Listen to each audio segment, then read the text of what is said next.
let's talk about the weather actually. Let's talk about the rainfall deficit. And last week we saw that almost a 25% deficit in the rainfall, which is obviously going to create a lot of problems, I'm assuming, towards inflation, as well as it's going to create, rural demand for the employment scheme. Again, pushing on the fiscal deficit. How do you see that entire picture?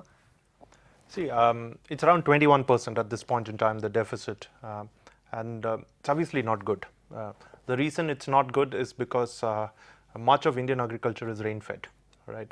It's not, you don't have the kind of extensive irrigation networks that a lot of other countries, a lot of developed countries in the world do. And most of the farmers in India are sustenance farmers, right? So clearly it hurts a section of society, a group of people who are not really prepared for the kind of risks that producing crops in weather like this entails. It delays the sowing season for a lot of people, and because much of agriculture is rain-fed, a delay could well mean a deferment. You just miss the sowing season for one entire year. So it affects what is called the kharif crop, which is really the summer crop harvested towards the end of the year. And you will definitely see shortfall in several areas. A rise is an issue, and of course, I must caveat things here by saying that we've had a bumper crop last year. So obviously there are stocks and everything else, but there's still an issue. You need to keep producing. You just can't depend on reserves that you have. Pulses could be an issue. And pulses is a big issue because the inflationary effect of pulses is far more significant than the inflationary effects of anything else. Pulses are actually a staple in Indian cuisine.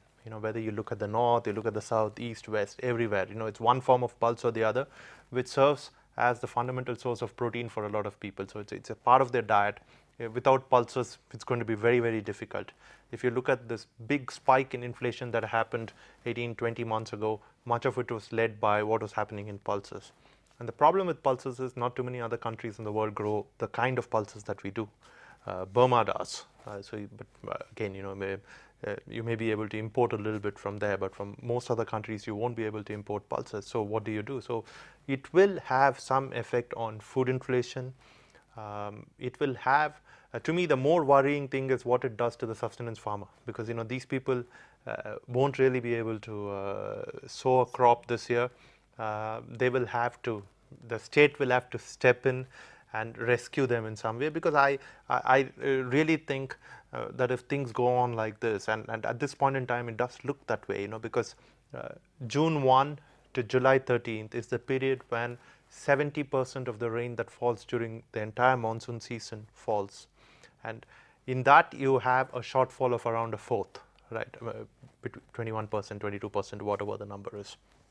And it's going to be very difficult to make that up in the remaining period, because the monsoon actually lasts till the middle of September, or early September. It's going to be very difficult to make that up in the remaining period when only 30% of the rain that falls during the overall monsoon falls. So mathematics of it seem to suggest that it's going to be a poor year in terms of monsoon. Eventually you might get a number which is 15% deficit or 16% deficit, or could be worse. At some point in time, the government is going to have to step in and say, listen, here's the relief package, here's what we're going to do. That's going to take money, not going to help the fiscal situation any bit. So things are going to be tough. We're going to have to spend some amount of money.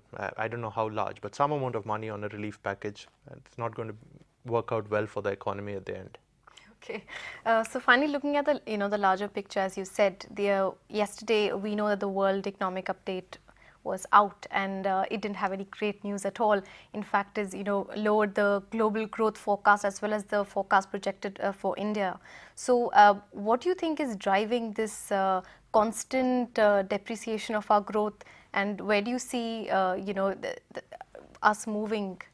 Well, in India's case, it's very clear. Part of it is because we are integrated with the global economy far more than we were in the past. So anything that happens in the Eurozone will have a ripple effect here. So one part is that. The other part is the kind of mess we've gotten ourselves into. I think the fiscal situation is it's fairly critical, and especially given that you may have to end up spending more because of the failure of the monsoon. You will not be able to do a lot of things that you have to do to bring that under control. So and we haven't really made this country a great destination for investments through by either not legislating the kind of reforms that need to be legislated, what people popularly call second generation reforms, or we've actually gone the other way, and we've made a lot of changes in the policy regime, which actually makes it very difficult for companies to come in and invest here, because there's a lot of uncertainty about the policy regime. And if there's one thing that investors look for, it's certainty in the policy regime. But overriding everything is the fact that, everyone keeps speaking of this period in the 2000s, 2004 to 2008, when India just grew rapidly. That was at a time when there was an excess of liquidity in the global economy. You don't have that situation now. So even if you create an extremely conducive environment for both corporate investment as well as portfolio investment in this country, there's no guarantee that you're going to see the kind of inflows that you saw at that point in time, which really fueled a lot of growth. So I think the IMF has probably taken a lot of these factors. The fiscal deficit, it's mentioned very explicitly, is very, very worrying. It's probably taken a lot of these factors into consideration and said that India will probably grow only by this much. Okay, so on that uncertain note, thanks a lot, Sukumar, for being on this show. So, well, the economic growth doesn't look very encouraging, but then hope is all we have to live by. Hope you enjoyed watching this show and stay tuned for more. Thanks.